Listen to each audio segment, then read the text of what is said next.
Whoa!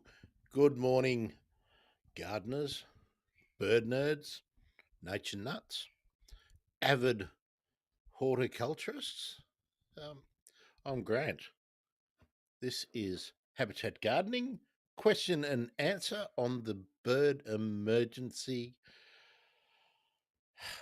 Today we're going to do two things. We're going to talk about, going to revisit frogs, bringing frogs, and by extension, many of the habitats or many of the places that we create for frogs to enjoy your garden and to find a safe place to exist in your garden will apply to small lizards, small reptiles, particularly some of the skinks, and also to some of the larger invertebrates, insects and arthropods and whatnot that also like a moist and sheltered place to live. So, even though we're talking frogs, um, this is going to be, many of these tips are going to be applicable to some of the other critters that you need to have in a wildlife friendly garden. Uh, if you've just stumbled across this uh, recording or this live stream, as we are going live, every Saturday morning, 9:30 a.m.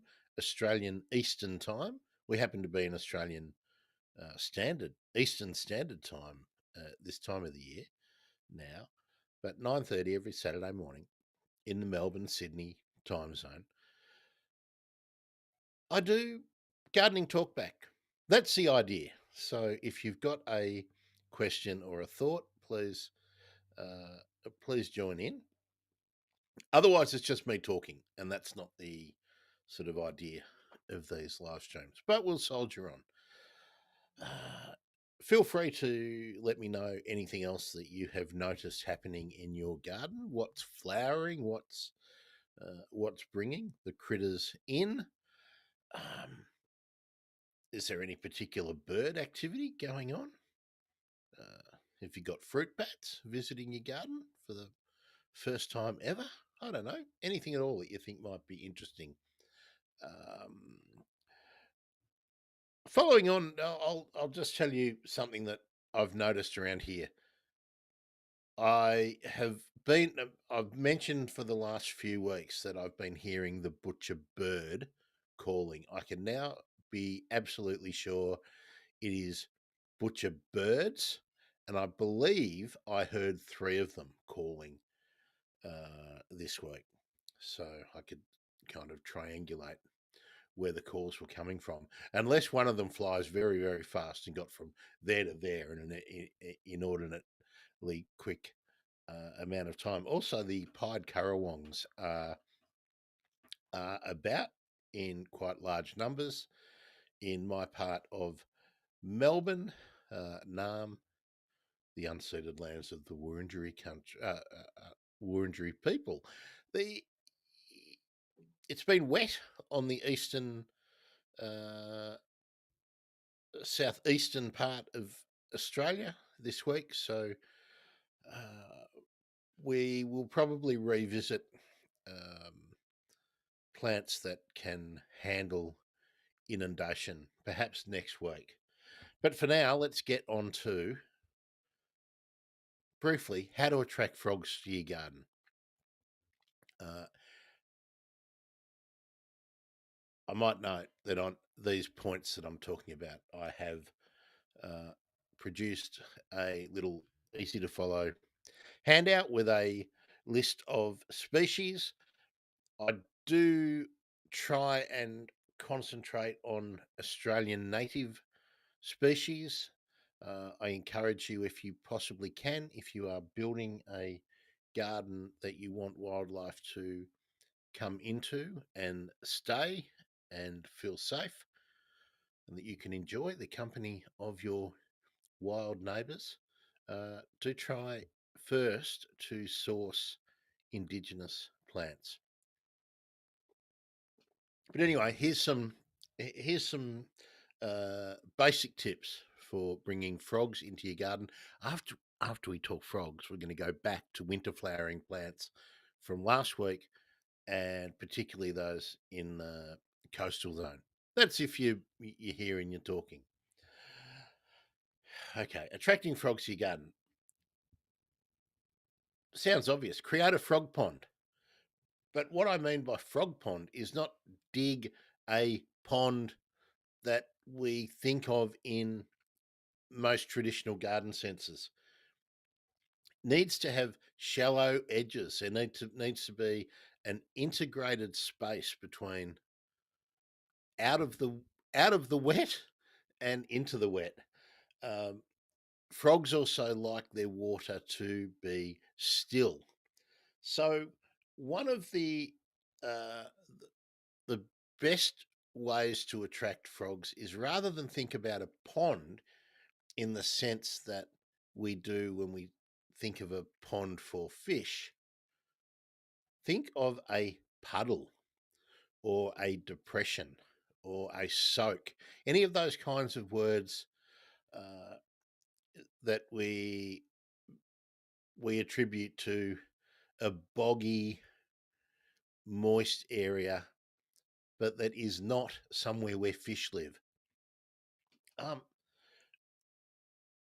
Apart from being frogs needing places that are still, so you don't want running water and you don't want a big fountain pushing water around. Um, you also want to make sure that in your frog friendly pond, depression, uh, puddle, whatever you would like to call it, that you don't have any fish. Because guess what fish eat? Frogs, tadpoles, tadpole eggs.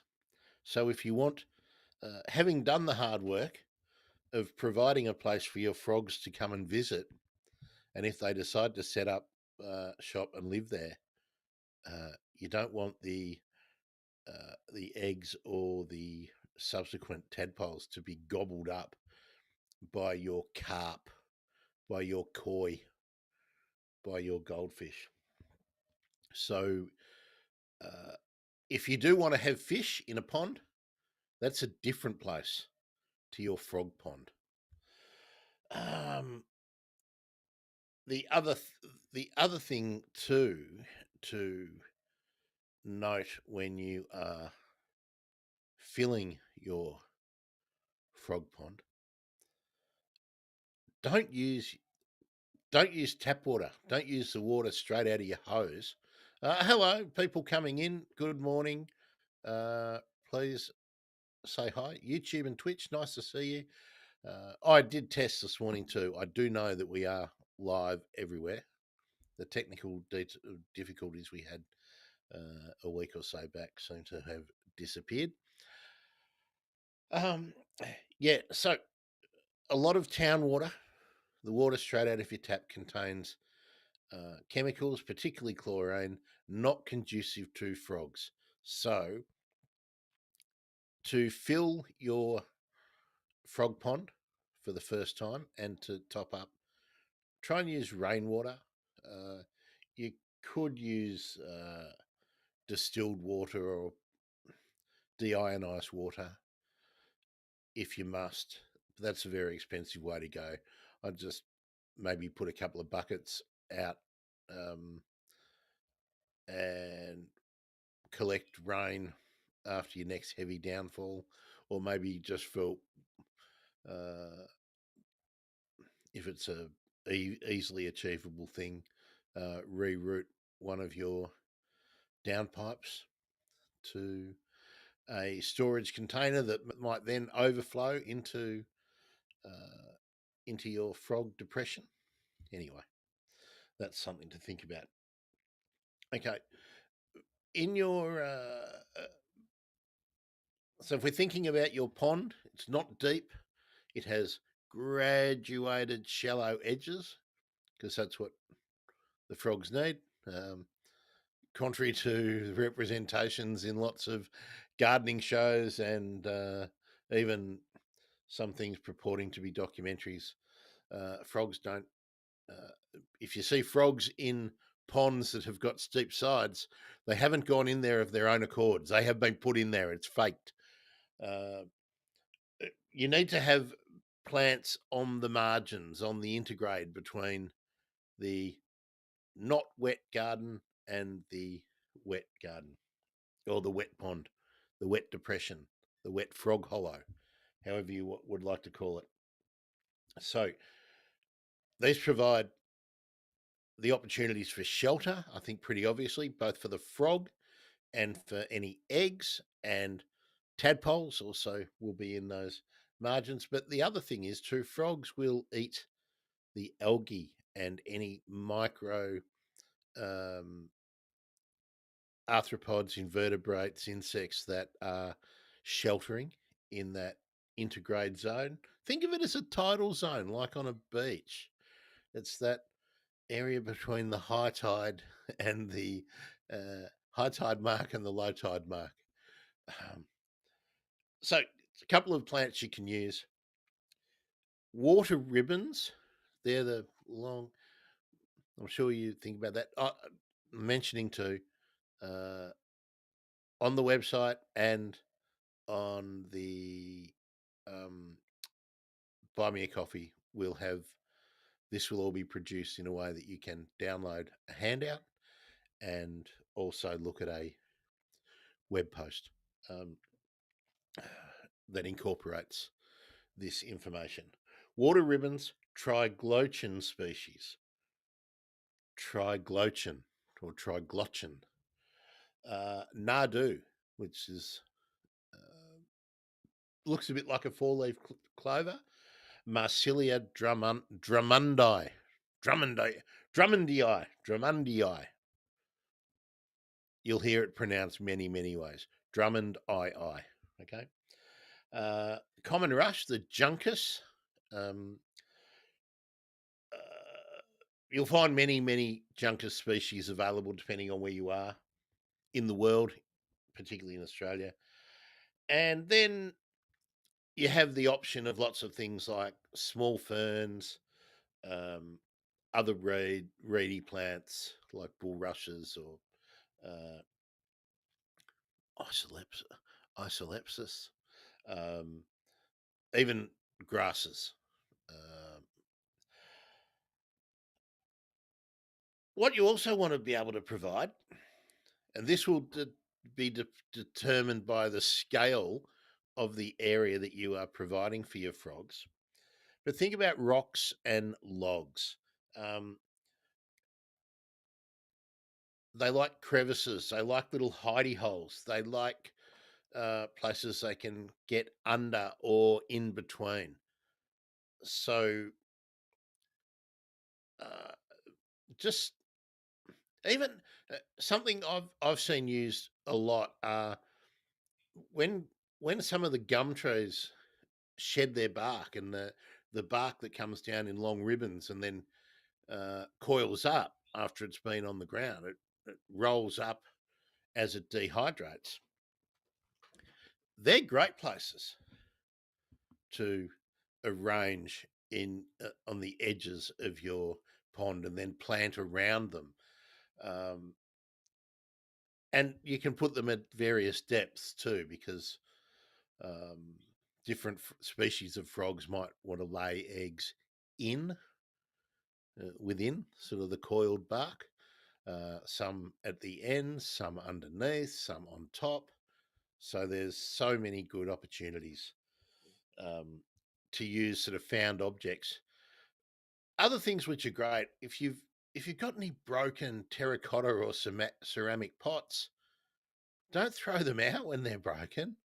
Use them. Put them as an opportunity for, and it can be the shallow curved edges. It can be the bottoms. It can be so many, you know, places that you think are now useful. Things that you think are now useless might be extremely valuable in a habitat sense for frogs and all of the other uh, creatures that share a similar requirement for somewhere to shelter. Um, the other thing to think again, like I said, the intertidal zone on a beach. When you're thinking about it from a frog point of view, you don't just want to have some plants stuck on the edges there. You want matter in between the stems and in between the plants. So that ro- decomposing leaf litter is fantastic because insects will be living in there, invertebrates will be living in there. It gives frogs somewhere uh, to settle into, to get out of the sun, but they can rise up and do some sunning early when the sun isn't too strong, and then they can come down underneath it. Remember, so many species of frogs have very different um, niches. I always try and avoid the word niche, but different species have they live in different ways. They exist in different ways. So they're not all swimming around in the pond all the time. Some of them are basically terrestrial that rarely need to be in water, but they need to be near water. Um, so anything that you can do to provide places where they can hide, they can feed, and they can shelter and remain moist is really important. Um, and an attractive place for frogs to live is not somewhere that is lawn pond. That's it's not a natural kind of situation.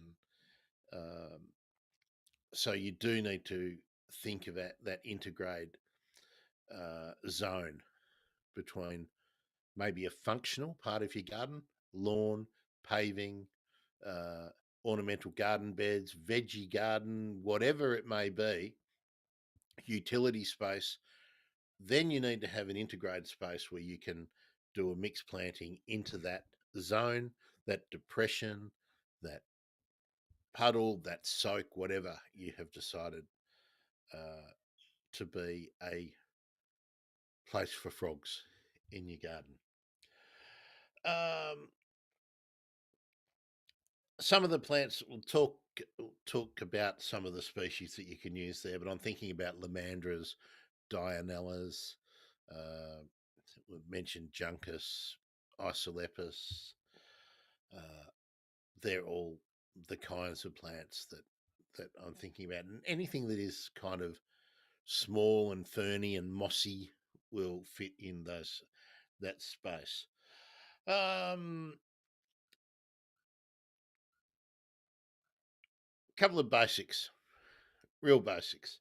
I mentioned the water, the chlorine in the water can actually be the reason that you don't have frogs. If you have built what you think is an ideal place for frogs in your garden, if you have provided a wonderful place with plants and a shallow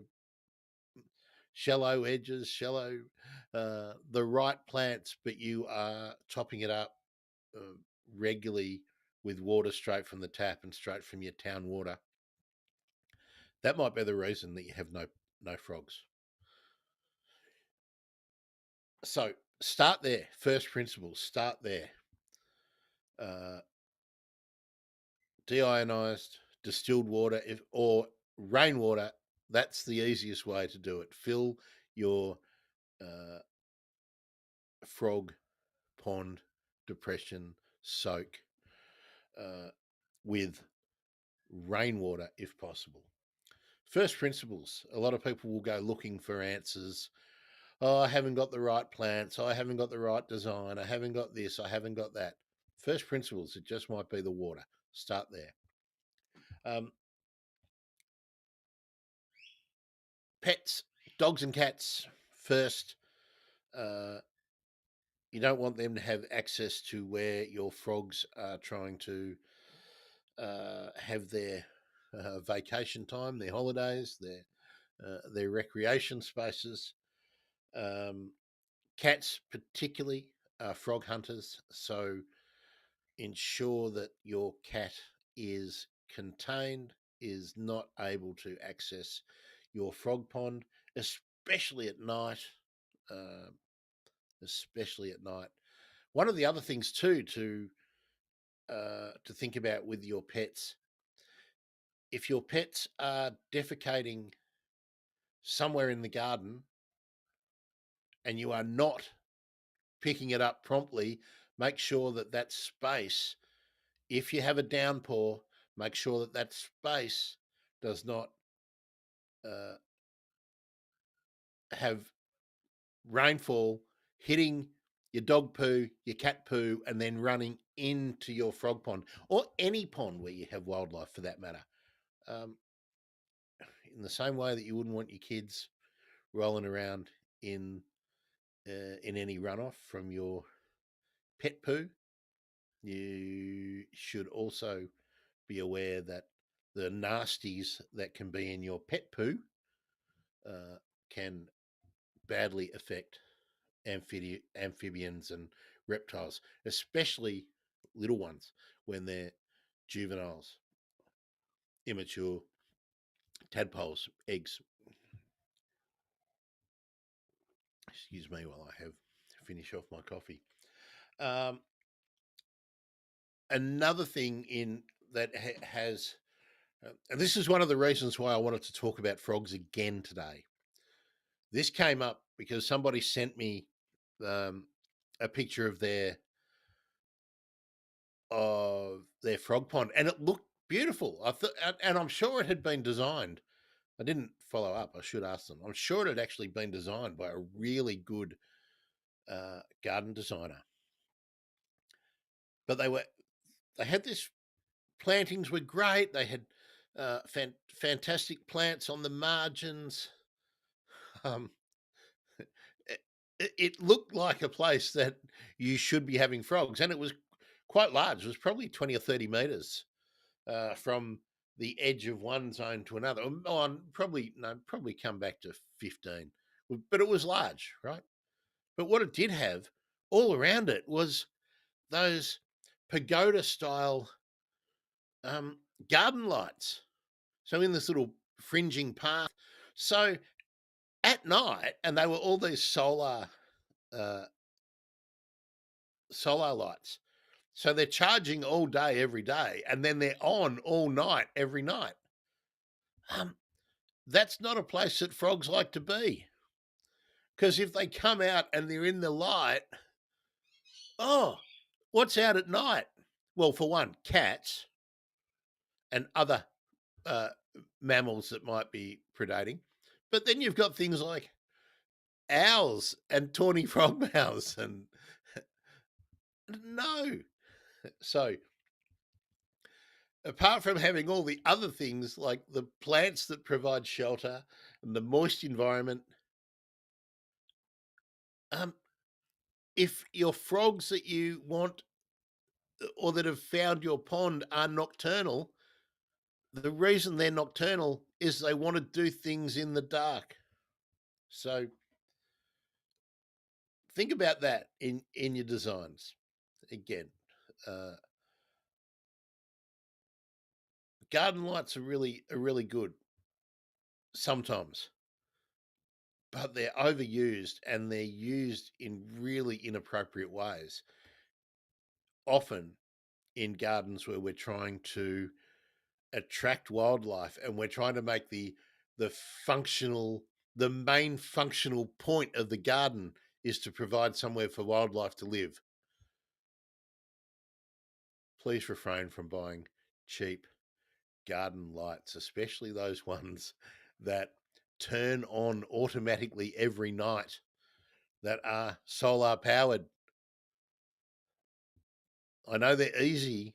You don't have to string them together with cables and you don't have to remember to turn them on and off.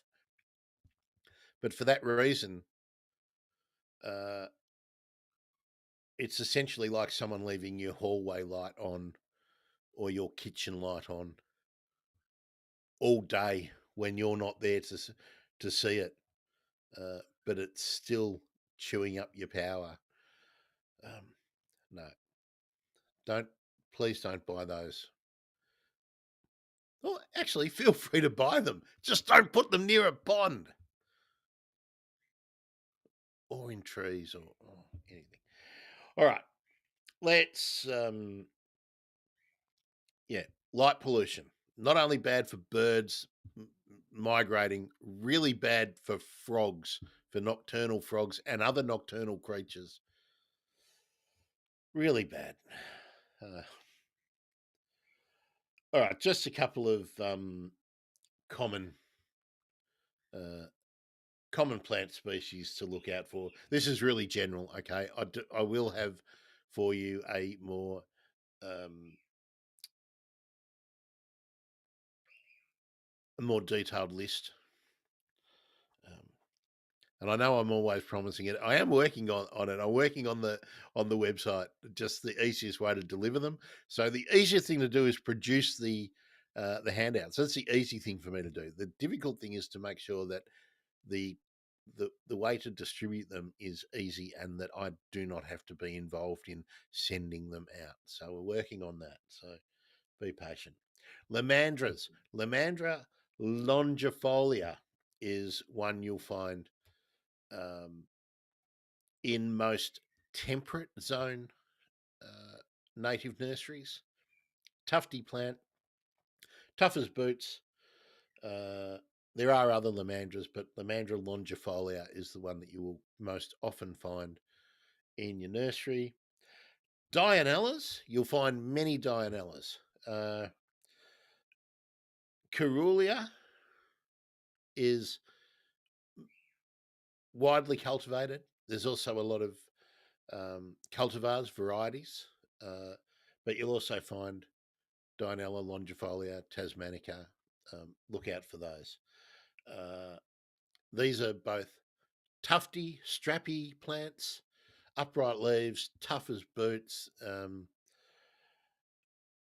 Dianellas have a sort of dainty yellowy flower that they then bear blueberries.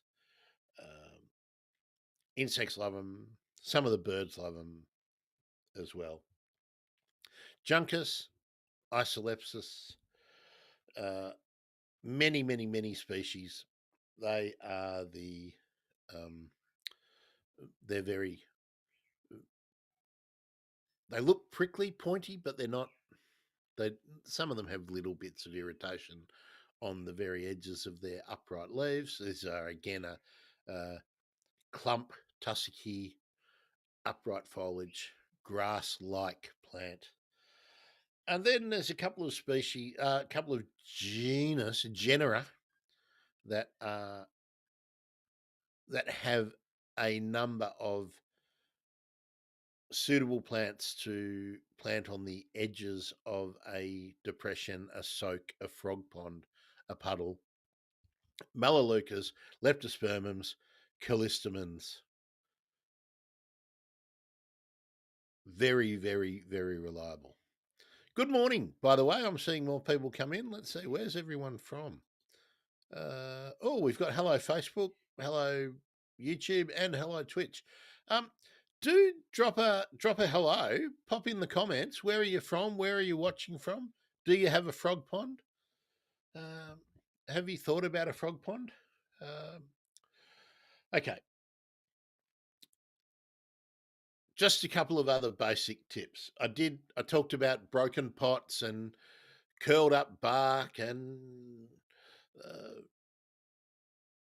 hollowy logs, uh, stones with interesting shapes that you can stack together to create crevices and little hidey holes for frogs. Um, it can also be a bit more formal. Frog hotels, I'm sure you've seen the idea of bee hotels. Frog hotels also very similar kind of ideas. Uh, Vertical or horizontal stacked PVC pipes, other pipes, old clay pipes, old terracotta pipes, um, anything that you can stack together or arrange to create crevices and gaps. that are out of the reach of, say, the probing bill of a magpie or a heron or an egret will be fantastic. All right, comments. Let's see. I'm glad we've got someone. Good morning, Glenn. Oh, see, look, uh, I had to encourage you. How's the Botanic Garden this morning, Glenn? I'm assuming you're out there. You did you have the rain bomb affect you? Also, this is for both Glenn and for Stan, Kangaroo Island TV. Check out Stan's channel. Um, do do tell us what's been happening in your gardens, both Glenn and Stan, this week. I'm not sure Stan will have had as much rain as Glenn may have. Uh, we've had a very significant rain event in the eastern part of Australia over the last sort of week or 10 days. Um, Stan, you've said something here. You want to build a frog pond, even though we don't have many frogs in Kingscote. You might be surprised. Actually, let me just test that theory. Um, I reckon you're going to have frogs. I just reckon that you don't have lots of great places for frogs to live. Um,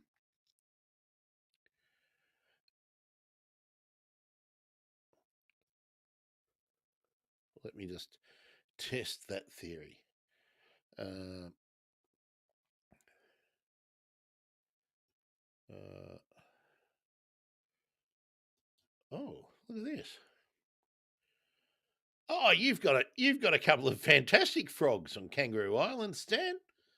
Uh, one, two, three, four, five, six species.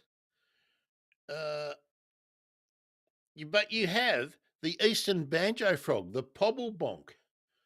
Um, you have the eastern common froglet. That's one that we also have here. You've got the southern brown tree frog. You have the spotted marsh frog that looks a bit like a big fat toad. You have the mallee spadefoot toad, and you have a toadlet, Biberon's toadlet. So there we go. Uh, you have some good target species there, uh, Stan. So I will try and yeah, I'll try and give you a bit more information about what the sort of three groups of frogs I think out of those that species list that might require different treatments. So Glenn says uh, Glenn says 80 mil in one day. That's pretty. That's pretty wild. And what's going on in the bird life sense in the gardens? 20 swift parrots, scarlet robins, and rose robins as well. Um, um, as we're getting into the real depths of winter, Glenn, are you noticing? Uh, Sounds a bit of oxymoronic here, but are you noticing the birds that aren't there? Are there birds that have left for the winter? Um, and are there birds that have perhaps moved in, like currawongs? Uh, Here we are. Stan says, yeah, 5 or 6 species, no creeks or water courses through town. So they would have to magically appear. That's the thing about frogs, Stan. They do magically appear. If there is somewhere for them to live, they do magically appear. One of the great mysteries of life. So do fish, funnily enough. If you provide habitats conducive to fish, native fish, they magically appear. That's how those stories of the legends of fish falling from the sky and all that um, have has have evolved. I think so. Yeah. Okay. I'm glad I went back to frogs. I don't know if you caught the early part of the story this morning, but many I often get questions or comments on the various platforms about frogs. So people are obviously very interested in them and how to bring them into the gardens. But I see the same mistakes being perpetrated over and over again, and that's steep sided. Um, People think that having a stone edged fish pond is going to be good for fish. Good for frogs. So somewhere that's good for fish is generally not good for frogs. So you need to sort of separate out. But um,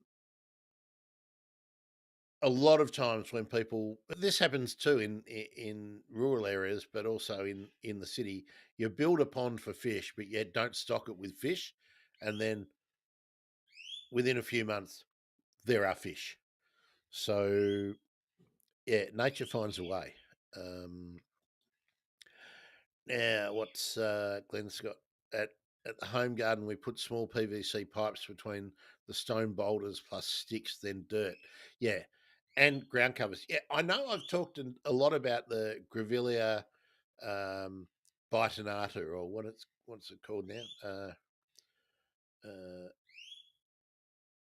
I can't even remember now. But a lot of these really rampant ground covers are fantastic places for the frogs that are not really aquatic, the frogs that just require shelter and moisture. um, so yeah, offcuts of PVC pipes, broken bricks, all kinds of things like that. Amazing opportunities. Think of a broken brick.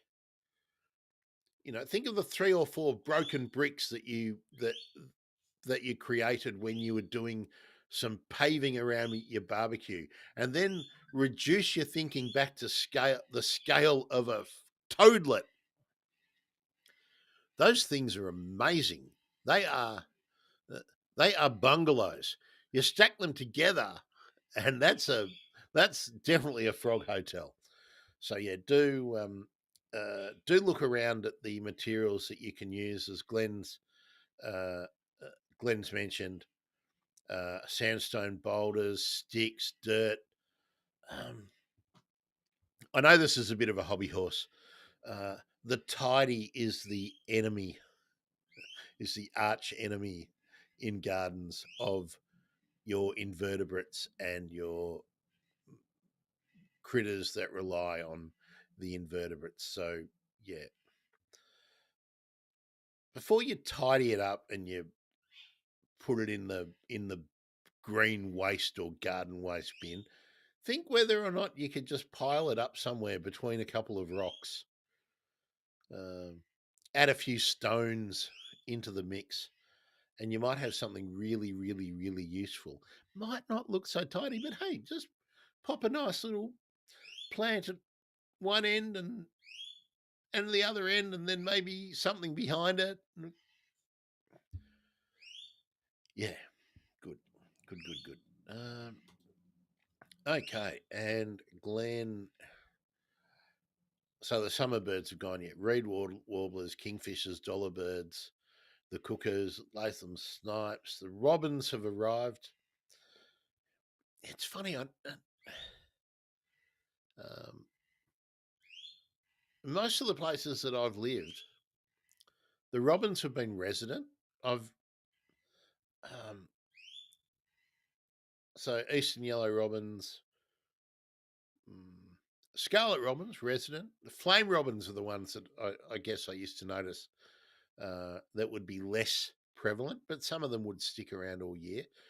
So uh, that's that's interesting that in your area that the scarlet robins are far more seasonal. Uh, Pied currawongs are a year-round bird at the gardens. Yeah, I suspect I suspect that the pied currawongs will become a year-round bird in Melbourne as they adapt more and to because when I was a young bird watcher, you only ever saw pied currawongs like talking from a Melbourne or a Victorian perspective. You only ever saw them in forested sort of areas on the fringes of the city where they have come down from the highlands. You just didn't see them in parklands and whatnot. But now they're now starting to become very successful, like the magpies. And indeed, around here, they are out competing in some parts of the town the magpies because currawongs exist as a gang rather than a family. They are a gang. Um, all right, now what I'm going to do, I'm not going to go through the the top 20 plants, native plants that I have put together for frog friendly gardens. That will be the handout, which I will. I know I say it every week, but um, uh, we will. I'm hoping to get this sorted this weekend. Um, I've got a terrible excuse for last week. Um, I was late with my tax the last year or so, and I got a nice friendly phone call from the tax department. So I am now not late with any of my tax. Um, okay, just going to go back. I don't know if Charlie, if you're here, Charlie, these are winter flowering eucalypts for you. Uh, Eucalyptus cassia, silver princess, Eucalyptus erythrocoris, the Iliary, Eucalyptus torquata, the coral gum, Eucalyptus leucoxylon rosea, the pink flowering yellow gum, one of the absolute favourites, and of course Eucalyptus fricifolia. Now, um, it's generally a summer flowering plant, but there are varieties that have been selected out now to be um, autumn and winter flowering. So I've just popped that in. It's Corymbia or Fricifolia, formerly Eucalyptus fricifolia, the red flowering gum. I've included that because you can find them uh, selected forms, often the grafted forms, and I mean they're super reliable for their flowering. So um, also great, and all of these too. Uh, um, Winter flowering for coastal conditions. That's why I shouted out to Charlie because I did a bunch last week for him, and here's a few more. Uh, Eucalyptus macrocarpa, which is stunning, stunning plant. Uh, it's small, big, silvery, leathery leaves, but massive red flowers, winter flowering. Does need to be in a well drained spot, but when it's established, tough as old boots. Um, it so well drained will handle lots of sun, but will also handle coastal spray. Um, I wouldn't put it in the most exposed spot in a coastal garden in southern Australia, but give it a little bit of protection. Um, will handle uh, salt drift from prevailing winds. Excellent plant. Eucalyptus prasiana. It's a WA Melly. Oh, here we go, Charlie. Good. I'm glad you're here. Uh, Charlie, did you catch last week's show? I know a lot of people uh, were not in live last week. I did a bunch more. I've got this list. I've got a very long list for you, Charlie, that will be in the handout for download, but it's not available yet. So, um, Eucalyptus elbow purpurea, one of the best. I know I've talked about that before. One of the most stunning um, of the mallee eucalypts. It's a South Australian native. It's rare now in the wild, but it's an excellent uh, garden plant. It's compact in nature, quite small, but stunning pink to purple flowers. Uh, I know I've talked about this one before, but again, winter flowering, sandy soils, so good for coastal. Also, uh, tolerates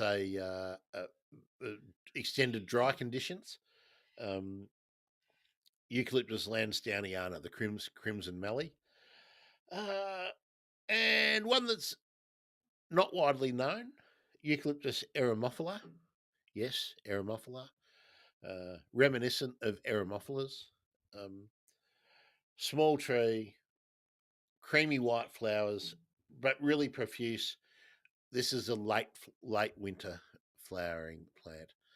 Uh, sorry to hear you had the flu last week, Charlie. I must admit I was a bit under the weather last week too. I was a bit grumpy. Um, so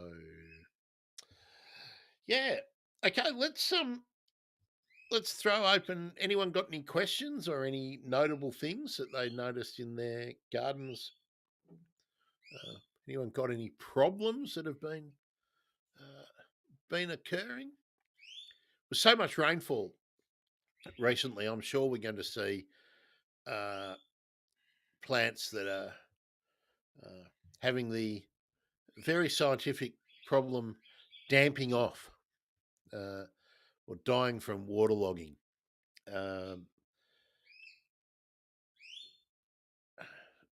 there are some things you can do if you notice that you have a plant that is exhibiting those signs. And those signs are generally the tips of your leaves will go brownish black, and then they will spread from the tips down to the base of the leaf.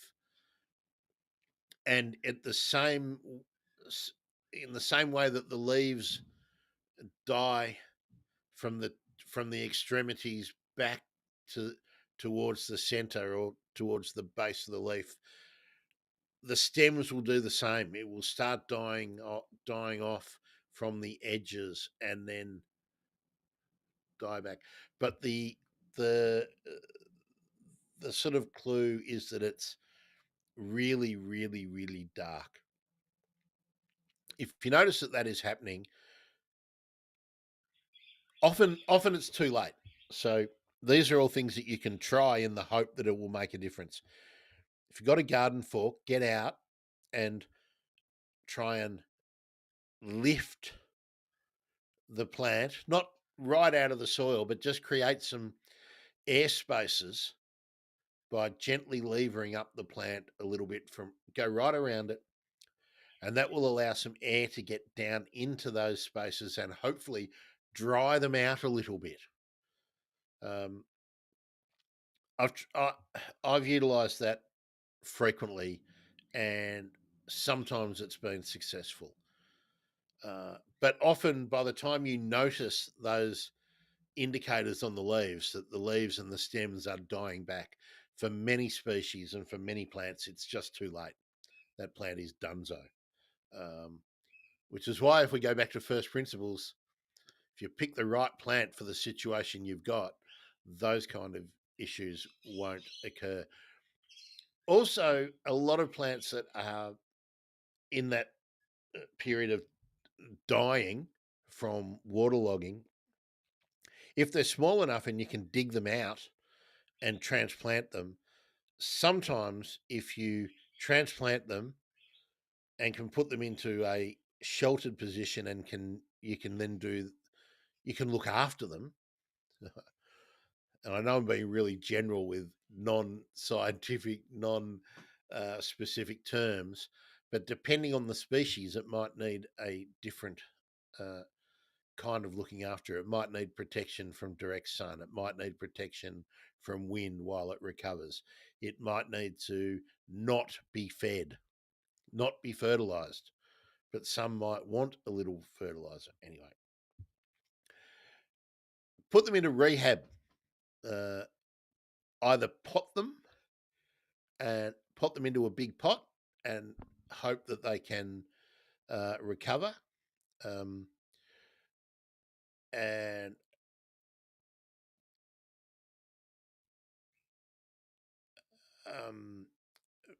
thanks for that, Charlie. I'll come to that in a minute. We'll pop that up in a minute, but I want to finish that thought. So, yeah, move them into a place in the garden which is not suffering from inundation, or pot them into a big pot.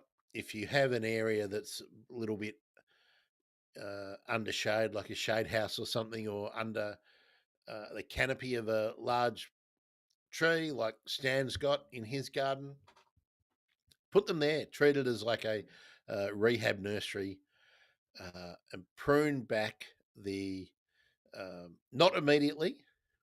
Wait until you see that the dying back process has stopped, and once that has stopped, then prune off those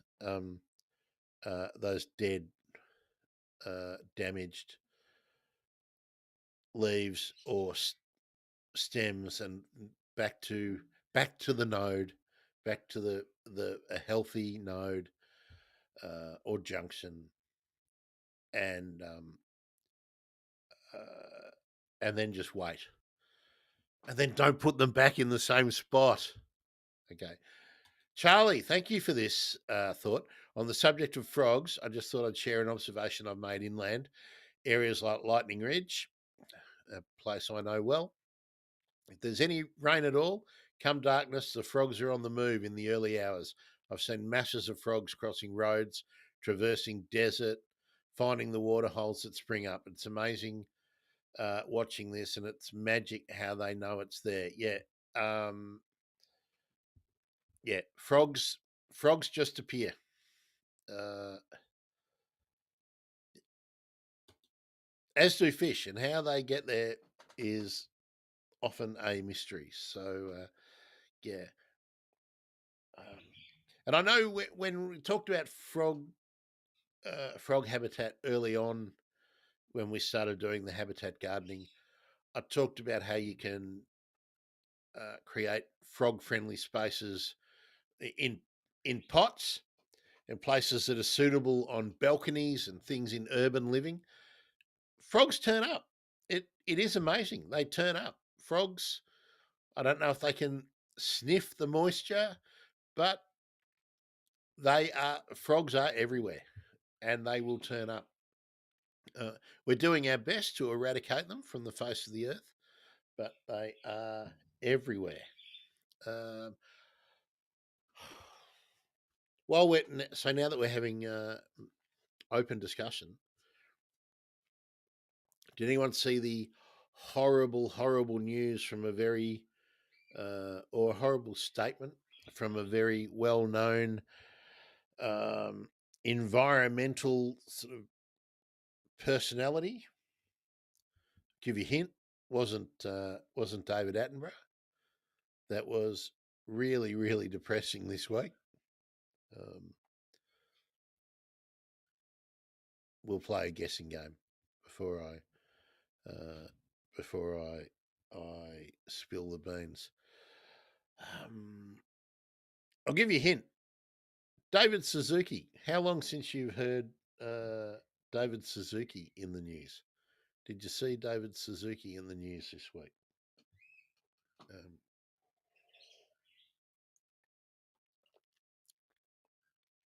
I'll just finish the last of my coffee, and then I'll tell you, and then we'll wrap up, and I'll get to work on getting these handouts available on the website, and uh, on the Buy Me a Coffee. Did I mention buy me a coffee? Thebirdemergency.com/coffee. Um, I have to say, I'd really appreciate some coffees this week. Uh, I still have the issue with this computer. I haven't been able to repair what needs to be repaired. So I actually thought I was going to have to post on the socials. Sorry, folks, we won't be here this week because I couldn't turn the computer on this morning. But after an hour of dicking around with it, it's on and it stayed on. So that's good news. So, did anyone see why David Suzuki was in the news this week? Well, it was certainly on my social media this week. Oh, speaking of social media, uh, thebirdemergency.com slash uh, Twitter slash Blue Sky slash YouTube slash Facebook. Um, I haven't really been doing a lot of social media the last couple of weeks, but we'll try and get back into it.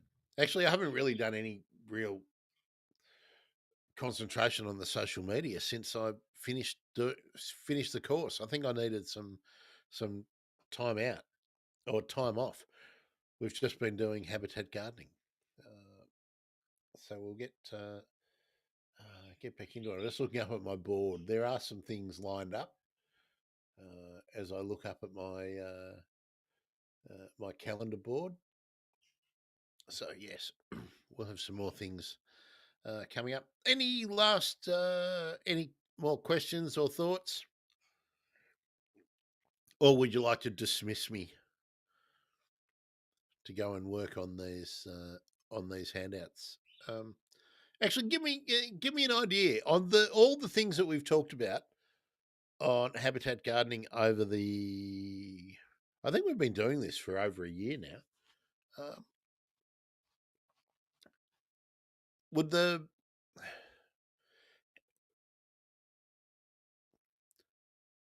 handouts? I mean, this is my thought. Handouts are going to be better than going back and rewatching the episodes. I think, aren't they? I mean, the Q&A format is really great for doing live. I'm not sure many people are going back to rewatch something that was essentially created for live. I could be wrong, but I think I do know people discover it and find it the first time and everything. And reminder: 9:30 a.m. every Saturday morning, whatever the time of the year, Australian Eastern Standard or Daylight Savings Time. Melbourne Sydney time zone 9:30 a.m. every Saturday morning. That's what we are. That's how you can find us, no matter where you are, wherever you are in Australia, um, wherever you are around the world. The principles of habitat gardening remain the same around the world.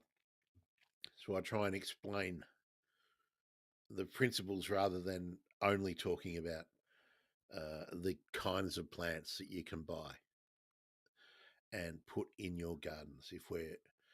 Because you have ferns, you have rushes, you have grasses, you have tufty, reedy plants, you have small shrubs, you have ground covers, you have all these things that serve the same function no matter where you are in the world, where you are in the country. There will be plants that serve those purposes that are adapted to your place and to the animals and all the other critters that live around the thing.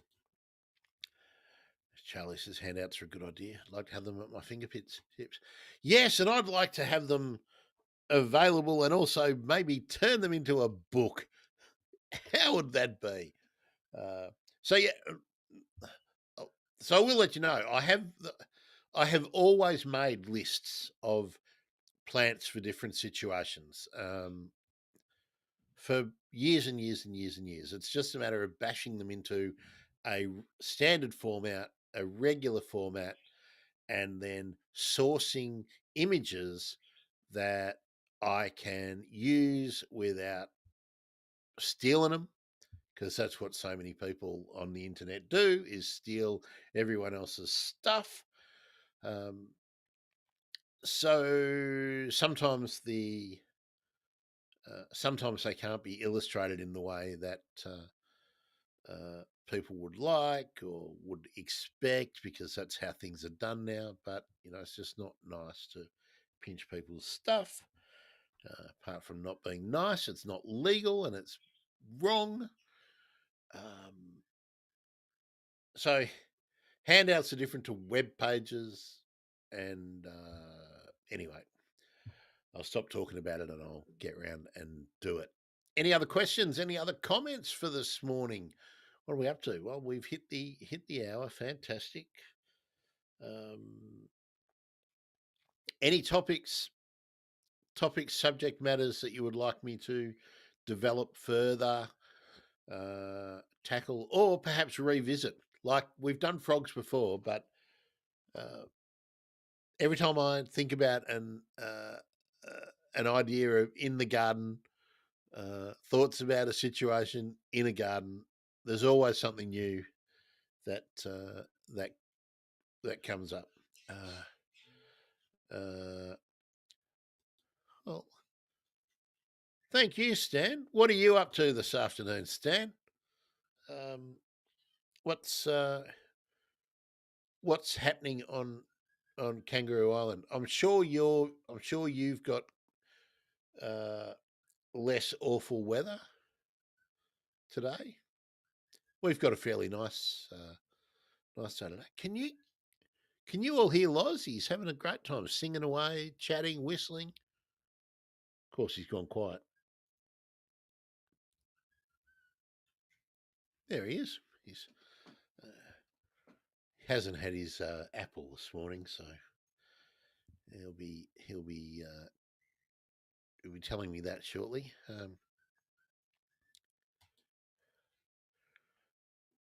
Okay. Stan's going to try a frog pond for sure, and we'll keep an eye out for the handout. Stan, I think the basic tip that I would give, if you don't have a place in mind, um, if you're just starting with a frog pond, think of the place where in your garden where water naturally goes. When you have a big storm, massive downpour of water, where does your water go? And that, if it's one or two places or three places where water runs off, think about how you can dam, retain some of that runoff, and that's the natural spot to create your frog pond, your depression, your puddle, or whatever. And it can be as simple as just building a little retaining wall, like building a dam in miniature. Only need 3 or 4 centimeters raised up to slow down the runoff of water, and then pad it out with sticks and some small logs or rocks or stones, anything that impedes and slows down that runoff can be the building block. So, yeah, sure you already know that, but sometimes the obvious uh, doesn't really seem obvious until someone says it. So, if you know where the water runs off in your garden when you occasionally get those big downpours, that's the place to go. Charlie, I think I'll try and find appropriate stuff for a frog hotel. Uh, I already have a pond, and therefore frogs are there. I like the idea of having extra places to hide nearby. Uh, you're welcome. I love doing the show, Charlie. Yeah, sometimes it's just a matter of extending and modifying the edges. So you might find that if you've got a shallow end and a deep end of the pond, maybe build up a frog hotel structure, maybe just even a stack of sticks at one end, and then maybe something a little different like stones, a graduated beach or something with a couple of um, uh, small clumpy plants might be ideal, or just a little overturned roof, a roof tile or something with a stone holding up one edge at the other end. That might be enough of a variation in habitat to uh, increase the numbers, or bring in a new species, or create a new feeding opportunity. They're tiny little things, but as I have said many, many times before, while we're trying to be tidy, we we often eliminate these really simple things. And if you think about it, you can even be artistic. Just think about having a bundle of sticks that you tie up uh, with some jute, and you can lay that down at one end of your pond. That from 10 meters away looks like you're making an art statement, but for a little toadlet, that's home. Um, so just, yeah, just try stuff out. That's all I would say.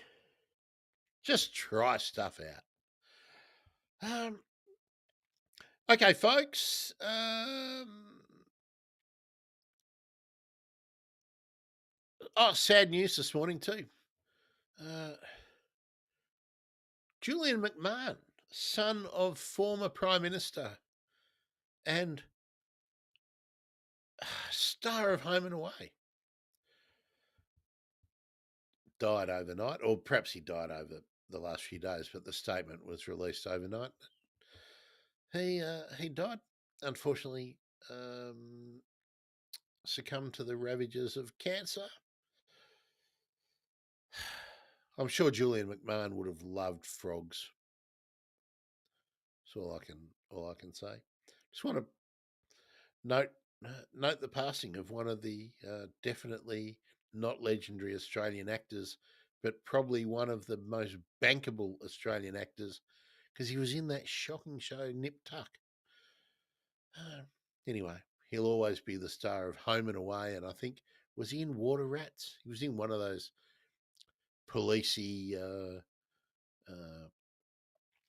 uh, policey, watery kind of shows. Charlie, I always say messiness is good for the environment. Yeah, I know snakes live under the bit of corrugated iron in the garden. Very good. Um, yeah, sad news about Julian.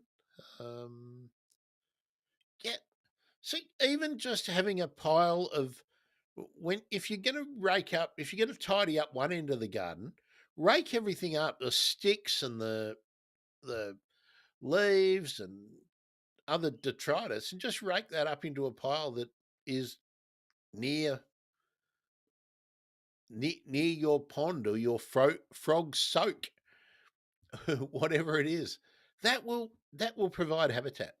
Um, if you've got the opportunity to put a little half rotted log or something like that down, that's great. But you don't need any of these things. I mean, look, you just need a piece of corrugated iron for a snake.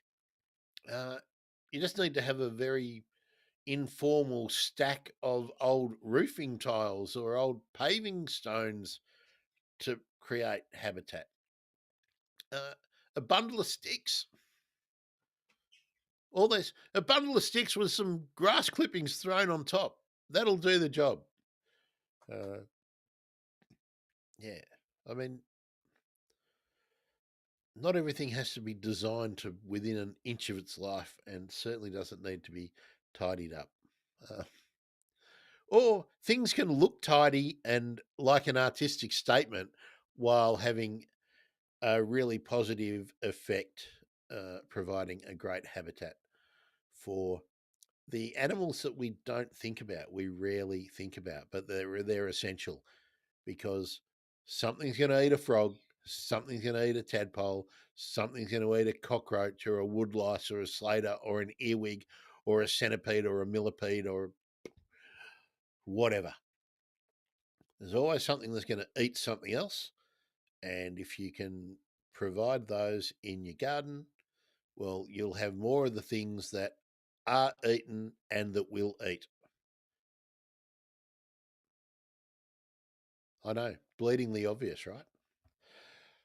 Okay, everyone, thank you again. There we are. Charlie, of course. Bundle of sticks will always be home for fairy wrens in my garden. Exactly. The pile. uh, I think about when I was living in Gippsland, where did I always see the eastern yellow robins? Around the woodpile. They were always around the woodpile and wherever I dug, but always around the woodpile. So, yeah, what were they doing there? They were looking for insects and uh, invertebrates, of course, or peeling off bark uh, off the logs to go and line their nests with. So, yeah. All right, folks. Thanks, Charlie. Thanks, Stan. Thanks, Glenn. Enjoy the weekend. If you are new to the show, don't be shy. Next time, pop in 9:30 a.m. Saturday morning, Australian Eastern Standard / Daylight Time. Melbourne, Sydney, Hobart, Canberra time zone. You'll always find Habitat Gardening question and answer every Saturday morning at 9:30. I'm Grant. I'm a horticulturist. I'm also a bird nerd. Oh, we've got one more. Who's come in last? Glenn. Enjoy your weekend up there, Glenn. I hope the rain bomb. What did I see?